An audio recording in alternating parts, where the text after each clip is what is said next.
Forget about freelancing and working for a customer. In 2026, it is not those who make money with their hands, but those who automate other people's businesses who make money.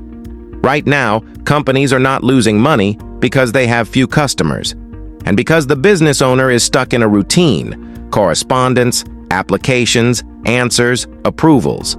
And here comes the window of opportunity. AI automation.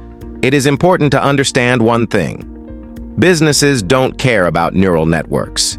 He needs time, money, and order. And if you can give it, they'll buy you. Step 1 is analytics.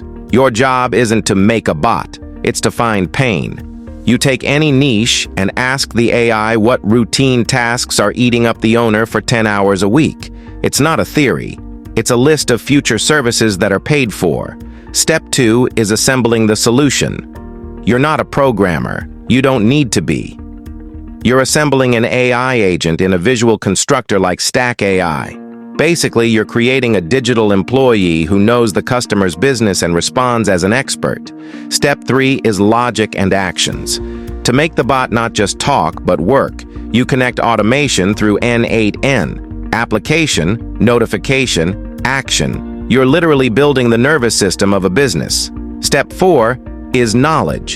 To make AI look smarter than the company owner, you fill it with relevant information through Perplexity. The market, prices, cases, competitors. Now your agent knows the niche better than the person who's been in it for 10 years. Step 5 is the packaging. You're not selling the bot, you're selling the result. Through Gamma, you assemble a presentation in 10 minutes and say one sentence to the client. This AI employee is not taking a vacation and is working 24/7. The plan is simple.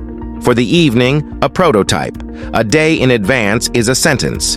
10 cold contacts and the first contract. This is not freelancing. It's a sale of technology.